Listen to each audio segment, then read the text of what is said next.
Hola, empezaré a leer Encuentra tu persona vitamina de Marian Rojas Estapé. A mis padres por mostrarme el camino hacia mi persona vitamina, mi marido Jesús. A mis cuatro hijos, oxitocina en estado puro. Introducción. Siempre me ha fascinado la mente humana. Comenzó a interesarme desde que era una niña porque el mundo del comportamiento y de las emociones me apasionaba. Tras entender la importancia de la unión de la mente y el cuerpo y de comprender cómo funciona el cerebro y el mundo emocional, escribí Cómo hacer que te pasen cosas buenas. Mi primer libro marcó un antes y un después en mi vida. Desde el principio dudé si publicar antes ese o este que tienes en tus manos. Pensé que un libro sobre el aprendizaje personal y sobre el entendimiento del cerebro sería útil para poder enfocarme mejor en este segundo. La experiencia de transmitir vivencias, ideas y conceptos de la ciencia enfocados en la biografía de cada uno me ha marcado y por tanto impulsado a entrar en otros aspectos de la vida. Me di cuenta de que hacía falta escribir sobre un concepto clave. La felicidad está determinada con la capacidad que tenemos de unirnos o desunirnos a los demás. Subrayaré eso porque me gustó esa frase.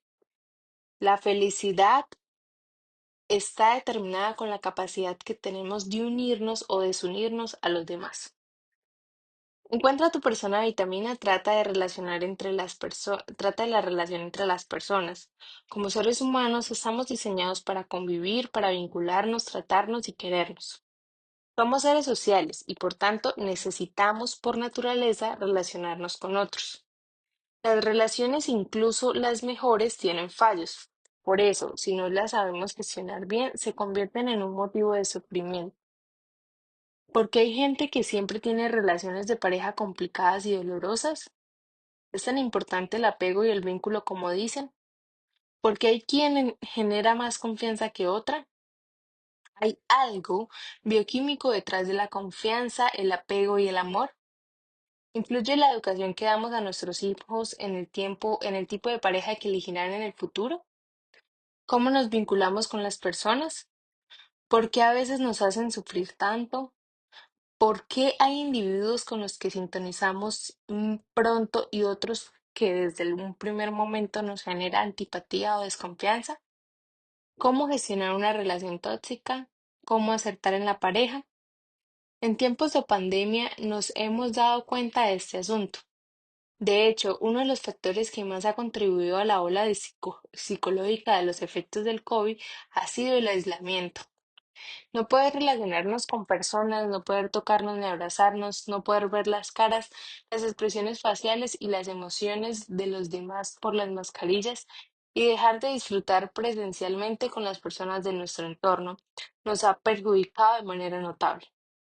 Por tanto, quiero destacar en el libro la importancia de entender cómo las relaciones humanas nos fortalecen o nos debilitan y nos hacen sentir vulnerables. Gran parte de la calidad de nuestra vida depende de cómo nos relacionamos, de cómo somos capaces de querer y de recibir el afecto de otros. Intentaré responder a preguntas que siempre interesan. ¿Por qué a veces confiamos en alguien y otras desconfiamos? ¿Qué se activa en el cerebro al ver una persona que consideramos amable? ¿Qué cambios se producen en el organismo cuando estamos ante un individuo que nos genera ansiedad o malestar? Estas van a ser algunas de las cuestiones que trataré. Es un campo amplio y lleno de matices. Cada biografía es única, pero como insistí en el primer libro, comprender es aliviar. Me gusta. Comprender es aliviar.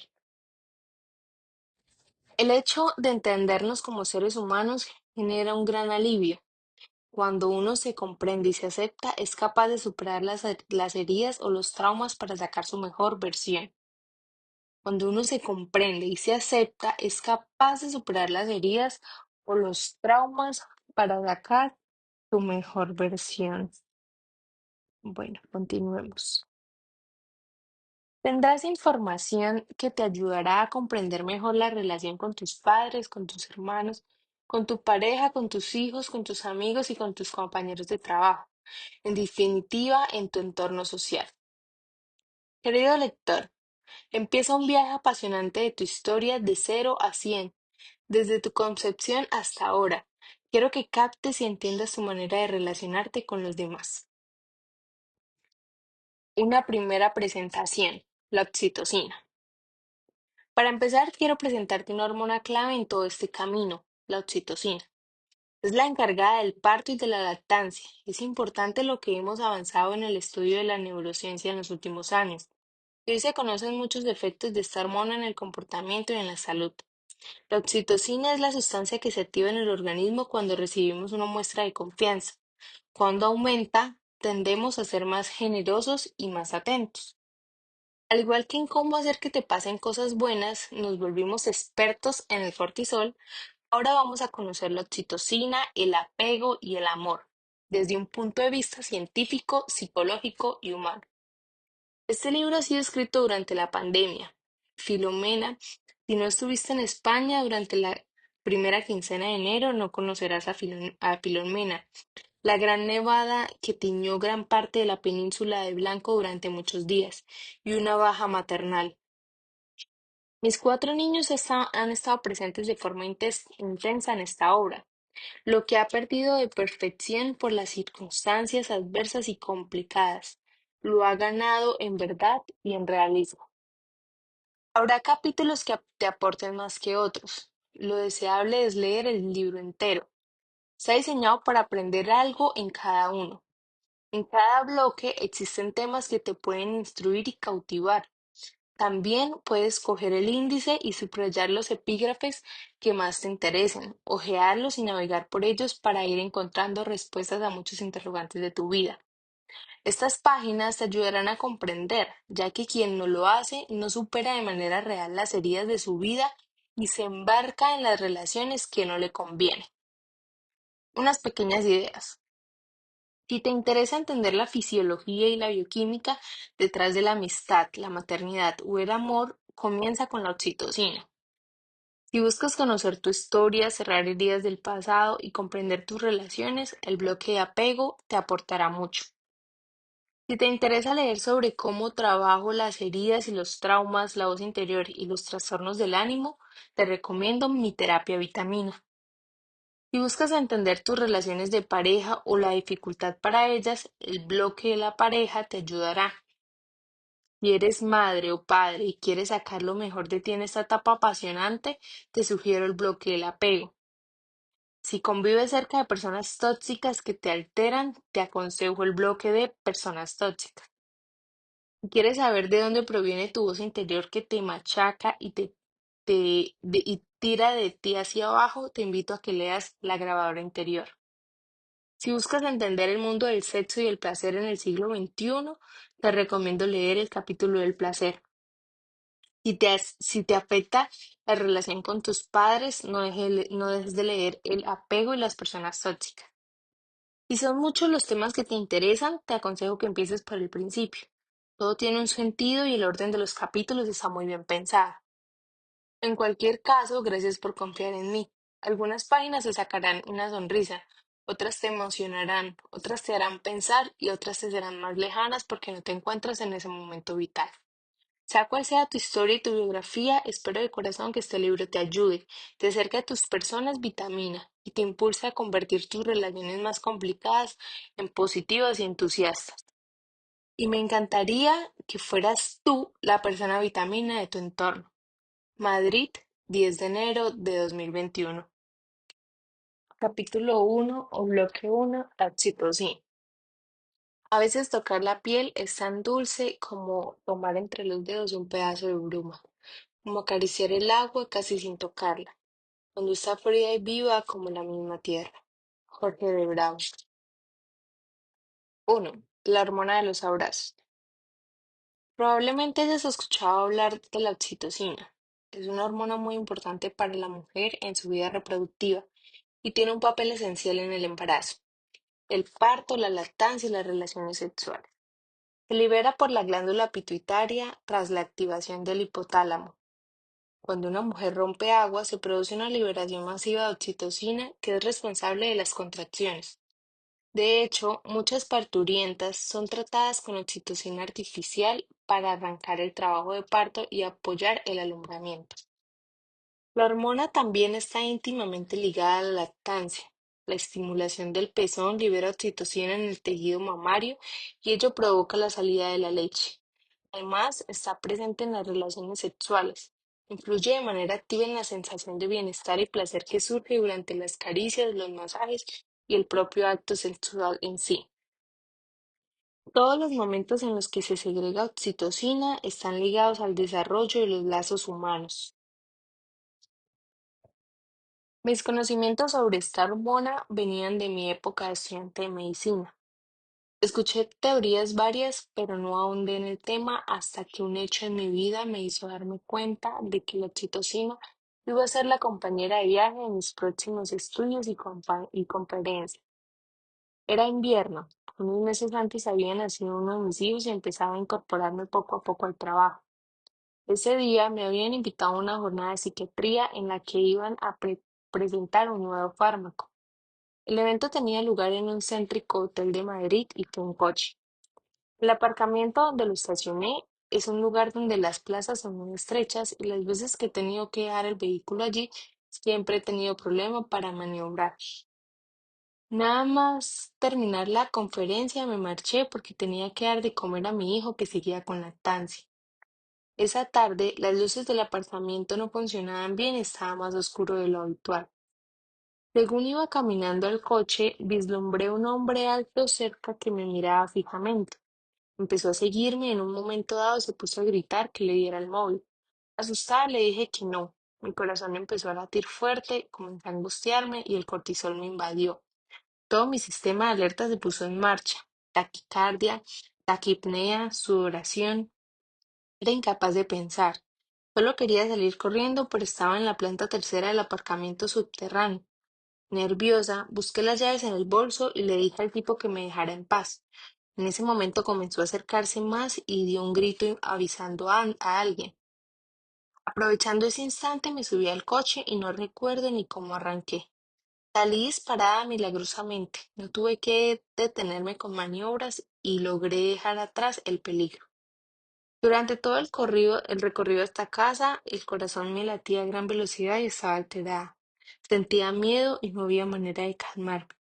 Ya pasado el peligro, una voz, mi yo racional, parecía decirme, pero si sabes perfectamente lo que te está sucediendo, intenta relajarte, pero no era capaz. Ni mi marido lo logró. Estaba trabajando e intentó calmarme por teléfono cuando le llamé. Ya en casa, aún en el ascensor, escuché a mi hijo llorar. Llegaba un poco tarde su hora de la toma. Todavía con el corazón encogido me senté a darle de comer. Llevaba unos minutos alimentando al pequeño cuando mi marido irrumpió en la habitación. Venía con cara de susto, pero cuando me vio se tranquilizó. Mi voz ya no temblaba al narrarle de forma pausada lo que había sucedido. No habían transcurrido ni 20 minutos desde la conversación del coche. ¿Qué has hecho para serenarte? Me preguntó extrañado. Tenía razón. El corazón había recuperado su ritmo y me encontraba muchísimo mejor, incluso excesivamente calmada, como si hubiera tomado un tranquilizante. Me conozco muy bien y la angustia vivida minutos atrás debería prolongarse más tiempo. Tiendo a analizar todos los cambios de comportamiento de forma exhaustiva y tengo conciencia de cuando entro en estado de alerta o en estado de relajación, pero en este caso no comprendía qué había pasado. En ese instante me quedé mirando a mi hijo que comía plácidamente y pensé, ¿y si la oxitocina baja el cortisol? Al terminar de comer y acostarle, abrí el ordenador y me puse a leer varias páginas científicas a las que estoy suscrita. En ese momento, un mundo apasionante se abrió ante mí. Cuando aumenta el nivel de oxitocina, disminuye el cortisol. Desde ese día he procurado estar al corriente en las últimas investigaciones y estudios sobre la también conocida como la hormona del amor o el vínculo. En particular, me he fijado en cómo se relaciona e interactúa con otras hormonas como el cortisol, la testosterona o la dopamina. Los estudios sobre este tema se han multiplicado. Durante las próximas páginas voy a compartir contigo conceptos e ideas que pueden resultarte de gran utilidad para tu salud. Antes de proseguir, creo necesario recordarte unas pinceladas sobre nuestro viejo conocido, el cortisol. Un viejo conocido, el cortisol. Entender la fisiología y el funcionamiento del cortisol es clave para comprender el rol de la oxitocina en las relaciones humanas. El cortisol fue el gran protagonista de cómo hacer que te pasen cosas buenas. El cortisol es la hormona del estrés y se segrega fundamentalmente en momentos de alerta o amenaza. Su utilidad reside en que nos ayuda a hacer frente a los desafíos o a los retos y las amenazas como mecanismos de lucha o huida. Cuando se segrega, genera diversas alteraciones físicas en el cuerpo preparándolo para la acción, lo que se pone en manifiesto en los conocidos taquicardia, taquipnea, sudoración o temblor. Otros signos propios de un pico de cortisol debido a una situación de miedo o amenaza son los problemas digestivos, estreñimiento o diarrea, el bloqueo mental, la boca seca o la sensación de ahogo. El cortisol y los cambios que supone en el organismo están evidentemente presentes si alguien te persigue por la calle, te enfrentas a una amenaza de incendio, te encuentras en un avión con turbulencias o ves un coche acercarse a ti sin freno. Junto a esos casos evidentes, en la vida real, más sedentaria y aburrida cada día, el cuerpo se enfrenta a varios micro o macro momentos donde se activa igualmente. Si bien no quizá con tanta intensidad, el estado de alerta, encontrarte cada mañana con tu jefe tóxico, estar viviendo una mala relación con tu pareja, la preocupación por un hijo, un asunto de salud que te pueda nublar la mente. El cortisol es una hormona cíclica y su liberación posee un patrón que sigue de manera habitual el ritmo de la luz. Se libera más al despertarse, lo que resulta en cierto modo beneficioso para activarnos por las mañanas. Decrece a lo largo del día y aumenta ligeramente al anochecer. Aquí necesito apuntar un asunto que reitero en numerosas ocasiones. La mente y el cuerpo no distinguen una amenaza real de una amenaza imaginaria. Entonces, la mente y el cuerpo no distinguen una amenaza real de una imaginaria.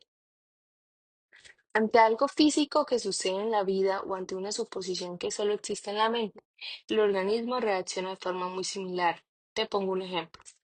Imaginemos que estás en números rojos y que recibes una notificación del colegio de tus hijos porque no han podido cobrar la cuota mensual.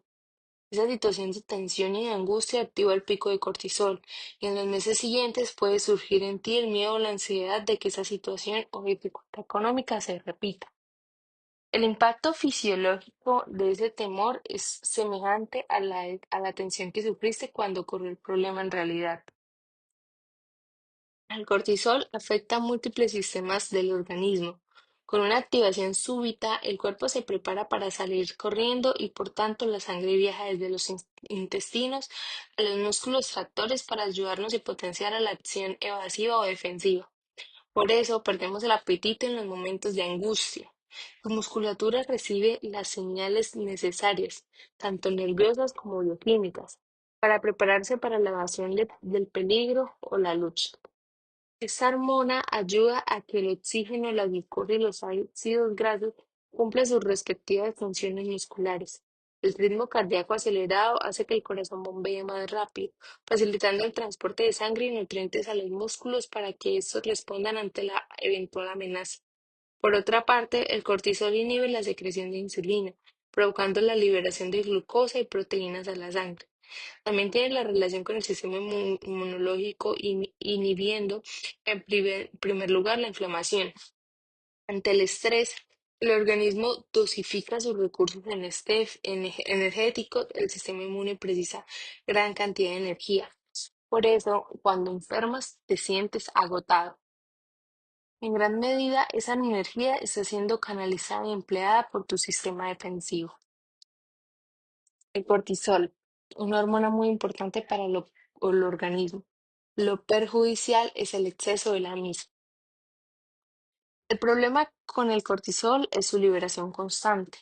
Ante una situación de incertidumbre o preocupación grande, el organismo se intoxica de cortisol, es decir, hay demasiados niveles de estas sustancias circulando por la sangre. Ese cuadro de intoxicación va a modificar la respuesta del sistema inmunológico e inflamatorio. Una persona que vive con altos niveles de cortisol por un estado de estrés o alerta mantenido en el tiempo, frena la capacidad de su organismo para regular la inflamación y el cuerpo tiene más dificultad para defenderse contra las amenazas. Y por ello, en esas situaciones somos más vulnerables para contraer infecciones. ¿A quién no le ha sucedido que tras una semana de mucho trabajo comienzan las vacaciones y enferma? El cuerpo se encuentra más propenso para desarrollar, por ejemplo, un catarro, una infección de orina o una gastroenteritis. Ese nivel de inflamación latente o leve está en la base de muchas enfermedades inflamatorias o autoinmunes. Una de mis metas en los últimos tiempos ha sido transmitir la importancia de cuidar la inflamación en el cuerpo y en el cerebro. Un cerebro estresado se inflama. De hecho, las últimas investigaciones de depresión versan sobre este trastorno como una enfermedad inflamatoria del cerebro. Me parece un campo apasionante y esta es la razón por la que en algunas depresiones resistentes solicito analíticas de sangre para trabajar desde la inflamación y mejorar el estado de ánimo. Existen dietas antiinflamatorias, suplementos o incluso algunos antiinflamatorios específicos para ayudar a revertir los síntomas depresivos. La vida actual es inflamatoria. La gente va inflamada por la calle. Cuando nos intoxicamos de cortisol, el organismo permanece alterado y la mente y el cuerpo se ven afectados. Físicamente se puede producir caída de pelo, la alopecia, temblor de ojos, sudoración excesiva, parestesias, trastornos gastrointestinales, problemas inflamatorios, gastritis, amigdalitis, artritis, fibromialgias, cambios de piel, rosácea, dermatitis, arrugas, problemas de tiroides. Pueden incluso surgir trastornos en la fertilidad, ya que el cortisol está vinculado al sistema reproductivo, razón por la cual el estrés altera el ciclo hormonal el ciclo normal de la mujer o su fertilidad. En el ámbito psicológico hay alteraciones llamadas y son frecuentes los problemas para conciliar y mantener el sueño. Múltiples despertares a lo largo de la noche o sensación de agotamiento por la mañana. Y anímicamente se producen trastornos como la irritabilidad, ansiedad e incluso ataques de pánico. Si el nivel de estrés se mantiene, acaba asomando incluso la depresión, pues en muchos casos se da por estados de alerta permanente. El hecho de vivir sometidos a situaciones de gran tensión durante mucho tiempo puede desembocar en un estado depresivo. En ocasiones es fisiológico, es decir, normal. A todos nos ha sucedido estar batallando contra algo que nos desgasta y cuando por fin se soluciona, aparece un estado de tristeza y apatía. Es propio del organismo que usa ese mecanismo para recuperarse. Lo malo es cuando ese estado anímico decaído se agudiza y los pensamientos se vuelven negativos de forma reincidente. En estos casos en los que se vislumbra la depresión hay que pedir ayuda profesional con prontitud. Conocer cómo funciona la mente ante los distintos avatares de la vida ayuda a no sentirnos desconectados cuando nuestro mundo emocional se tambalea. Prosiguiendo con la intoxicación de cortisol, esta conlleva también cambios cognitivos. Estos pueden ir desde fallos de atención hasta problemas de concentración y memoria. El hipocampo, zona de los recuerdos, es sensible a las subidas de cortisol, y esta es la razón por la que en los momentos de angustia notamos que la memoria nos juega malas pasadas. Por otro lado, cuando vivimos en modo supervivencia, la mente solo busca encontrar soluciones o salidas al reto puntual que identifica, pero no es capaz de profundizar o captar detalles ni, por supuesto, realizar acciones pensando en el medio plazo. En esos instantes somos menos eficientes en el trabajo, estamos menos atentos a las sutilezas del día, somos más torpes tanto intelectual como emocionalmente hablando. Finalmente, también surgen cambios en la conducta. Esos altos niveles de cortisol derivan en un aislamiento y en una ausencia de ganas de relacionarnos. El primer confinamiento vivido en Occidente, con todo el mundo encerrado en sus casas, las calles vacías, la falta de información, el miedo a lo desconocido y el recorte brutal de las relaciones humanas, ha supuesto uno de los mayores impactos de cortisol en el mundo de la historia. Jamás se vivió algo así. Tras el confinamiento, cuando se nos permitió salir a las calles tras meses encerrados entre cuatro paredes, impregnados de miedo e incertidumbre, ¿qué sucedió? Mucha gente se quedó en sus hogares, el síndrome de la cabaña, como se le denomina. Atenazados por el miedo, acostumbrados al aislamiento, sintiéndose seguros exclusivamente con los nuestros, muchos individuos optaron por vivir recluidos. Un año después, hay individuos que siguen afectados mentalmente por este encierro, algunos de manera irreversible. El caso de Guille. Guille es un hombre joven, felizmente casado y padre de familia numerosa. Quiere mucho a su mujer y a sus hijos, a los que dedica el poco tiempo libre que tiene. Una persona exitosa y muy solicitado profesionalmente. Está pasando momentos de mucho estrés por sobrecarga del trabajo. Nota que está somatizando, pero no sabe qué hacer frente a la situación que está viviendo. Prefiere herpes labial de repetición, contracturas musculares y ha llegado a quedarse paralizado por un lumbago fuerte. Su mujer está muy pendiente de él y se encuentra preocupada por la deriva de los síntomas físicos que le acucian en los últimos meses. Ella cree que Guille prioriza su trabajo y no sabe decir que no a los clientes, alargando las horas laborales en muchas ocasiones. Su queja principal radica en que cuando vuelve a casa agotado no quiere conversar, solo besar a los niños, cenar y distraerse con series o políticas o películas poco exigentes y nada dramáticas. En ocasiones se muestra irritable y contesta de forma brusca ante pequeñas sutilezas en la convivencia. Guille se encuentra intoxicado de cortisol. Vive en estado de alerta desde hace meses y la mente y el cuerpo le están mandando señales y avisos para que reordene su vida. Tomar conciencia de cómo su cuerpo le habla activa el primer paso del cambio. Ha sido capaz de modificar sus prioridades y adaptar su vida en consecuencia. Lo más complejo ha sido aprender a descansar y a parar durante la semana diciendo que no cuando el trabajo es excesivo. Desde entonces está en un seguimiento periódico de su espalda por un fisioterapeuta. Ha sido capaz de recortar el horario laboral y ha puesto como pauta escuchar a su mujer e hijos todos los días, aunque sea solo unos minutos. Ha sacado tiempo para una corta escapada romántica con su pareja, que le ha insuflado aire fresco y vitalidad. Su mujer se ha esforzado en comprenderle en vez de exigirle tanto cuando llega a casa derrotado. Hay que ser realistas con lo que podamos esperar de una persona que está atravesando una etapa vital exigente. Como hemos visto hasta ahora, el estrés fisiológico no es malo. Es una respuesta natural que el organismo activa ante una amenaza, sea real o imaginaria. Resulta imprescindible para la supervivencia en momentos de peligro. Lo realmente perjudicial sucede cuando desaparecida o infundada dicha amenaza, la mente y el cuerpo siguen percibiendo la sensación de peligro o miedo. Si se ha vivido una infancia traumática por causa de un abuso sexual, constantes agresiones físicas o psicológicas en el entorno bullying escolar o cualquier otra causa de una biografía dolorosa, la persona tiene más riesgo de sufrir en el futuro trastornos del estado de ánimo, problemas inflamatorios o autoinmunes. Es como si cierta parte, ese estado de alerta que una vez se activó, se hubiera quedado latente desde entonces. Si bien las consecuencias psicológicas, físicas, y de comportamientos se perciben en la edad adulta, cuando observo en consulta pacientes con el apego dañado, con heridas profundas en la niñez, en somatizaciones graves, soy consciente de que han pasado gran parte de su vida con el estado de alerta activado, con el consiguiente desgaste físico y mental. Sanar esas heridas, equilibrar esos niveles de inflamación, ayudar a potenciar el estado de ánimo, son la finalidad de mi terapia.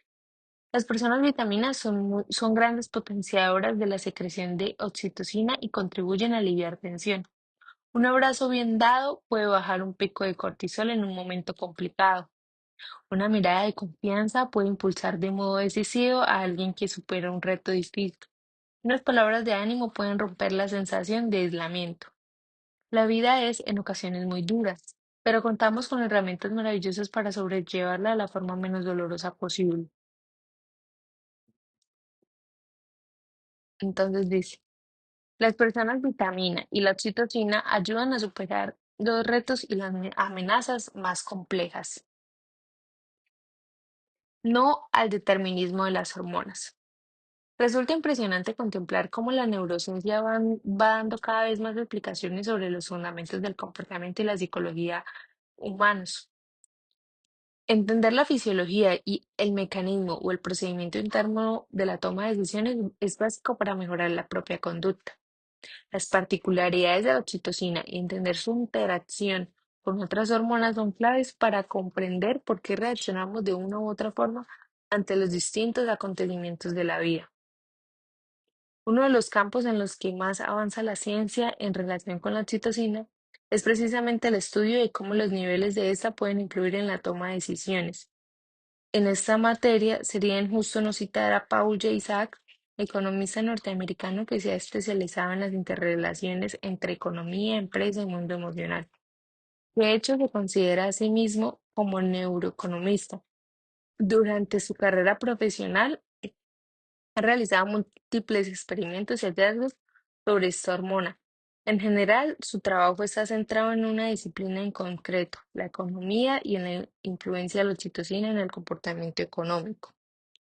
No obstante, los avances que se producen casi cada año, pronto podríamos caer en la tentación de reducir el comportamiento humano a una serie de patrones matemáticos, lo que para mí resultaría inexacto y además contrario a mi propia manera de entender el mundo, el ser humano y la vida. Quiero puntualizar algo importante. Es necesario evitar el determinismo. En el organismo tienen lugar de manera permanente e inconsciente complejos procesos bioquímicos esenciales para la toma de decisiones, para las relaciones humanas y el estado anímico. Un desequilibrio bioquímico motivado, por ejemplo, por una disminución de una determinada hormona, puede comprometer hasta cierto punto la neutralidad de nuestro proceder, pero nunca condicionarlo de modo determinante, salvo en situaciones muy extremas.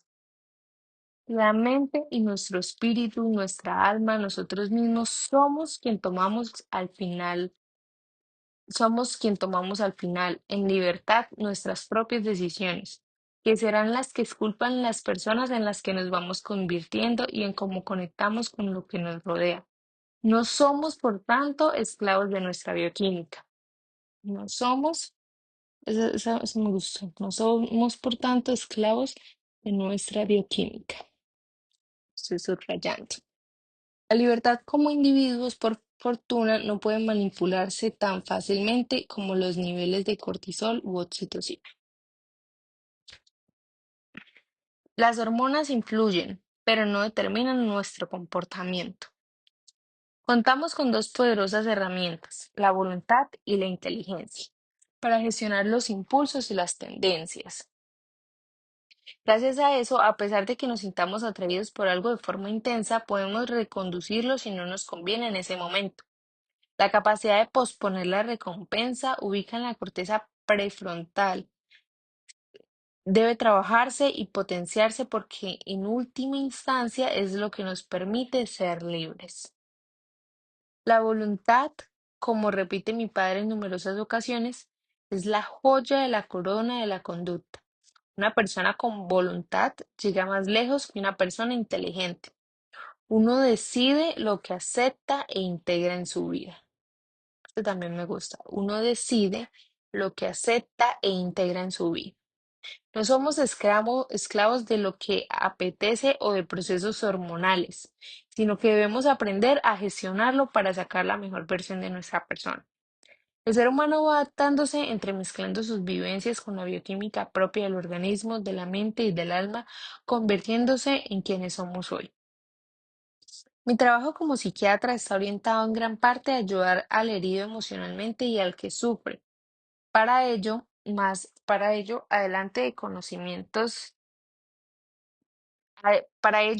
de conocimientos científicos y capacidad de escuchar y de empatía, se necesita, en mi opinión, tener una visión amplia con una concepción del ser humano que pueda encajar y dar sentido a los grandes temas de la vida que afrontan a diario mis pacientes, tales como la tristeza, la angustia, el desamor, la soledad, el dolor o la muerte.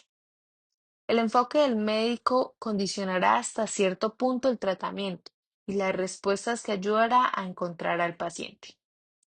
Desde el inicio de los tiempos, filósofos, místicos, pensadores y médicos han intentado explicar el comportamiento humano. Aunque hay tantas concepciones como cabezas pensantes, sí que podemos extraer una serie de ideas fundamentales y sólidas. La primera, como dijera Aristóteles hace ya más de 2 milenios, el hombre es un ser social por naturaleza. Somos todos muy conscientes de que estamos llamados a la vida social y cada vez somos más urbanitas. No hay nada más que ver el tremendo daño psicológico que nos infligió el aislamiento del confinamiento. La vida del ser humano moderno es una vida en sociedad, con múltiples relaciones.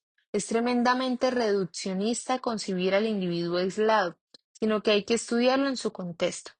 Cuando entrevisto a un paciente, en la visita inicial hablamos de él, de cómo se siente y de lo que le ocurre, pero en una segunda fase siempre le pregunto por su relación con los demás, pareja, familia, amigos, compañeros de trabajo y un largo etcétera. En muchos casos, lo primero está directamente originado o se deriva de esto último. La segunda, tomó de Plauto una frase: el hombre es un lobo para el hombre.